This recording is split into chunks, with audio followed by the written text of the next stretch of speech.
Zhang Ruijin, one of the 10 individuals convicted in Singapore's landmark $3 billion money laundering case, who was deported to Cambodia last month, was reportedly expelled from the country on 16 July.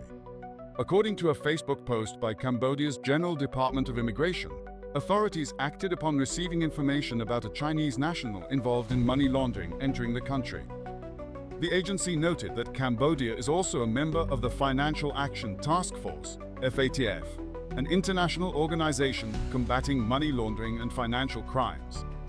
Deputy Prime Minister and Minister of Interior Sa Sokha instructed the GDI to investigate and locate the Chinese national for deportation.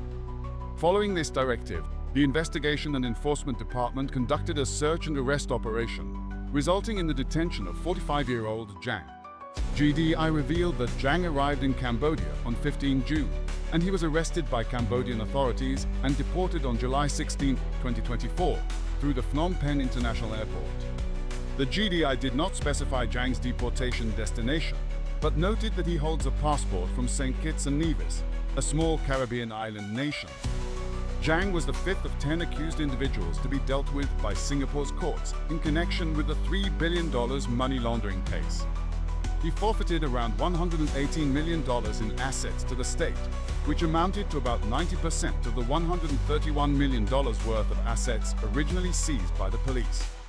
The case, which concluded in June, involved 10 Fujian origin foreigners and billions of dollars worth of assets, including hard cash, luxury properties, branded goods, cryptocurrency, and alcohol. Approximately $944 million in assets seized in relation to the 10 criminals involved in one of Singapore's largest money laundering probes were forfeited to the state.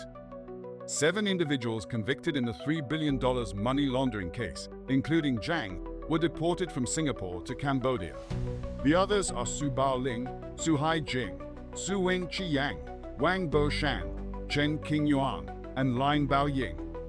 Wang Shuming was deported to Japan, while Wang Dehai was deported to the United Kingdom. They are all barred from re-entering Singapore.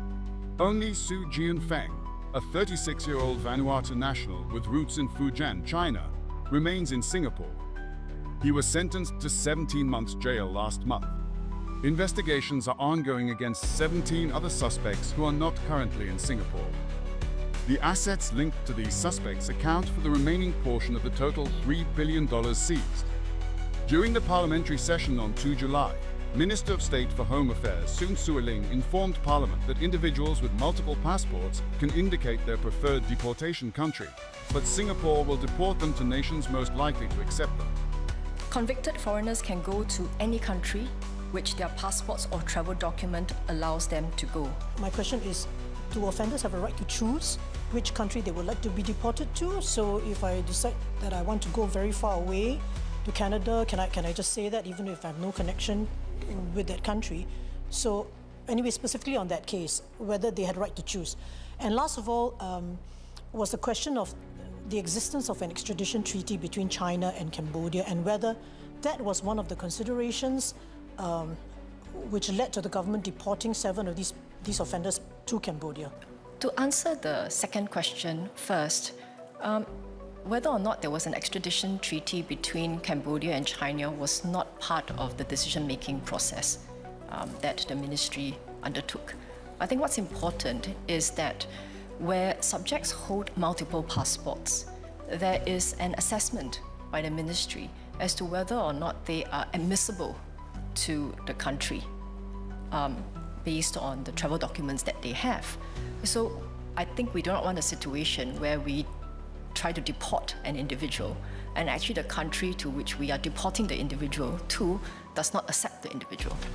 Again, on the issue of choice, can the offender choose where to be deported to, and the government will accede to the choice? I think you are using the term choice rather loosely, because the offender can indicate which country he or she would like to be deported to, but it cannot just be, I choose and therefore I will be sent there. There needs to be an assessment by the ministry as to whether or not the individual can be admissible to the country based on the travel document that he or she holds. I have since confirmed with my ministry that the 3 individuals that she referred to do not hold Cambodia passports. However, they hold a valid passport or travel document that meets the admission requirement into Cambodia.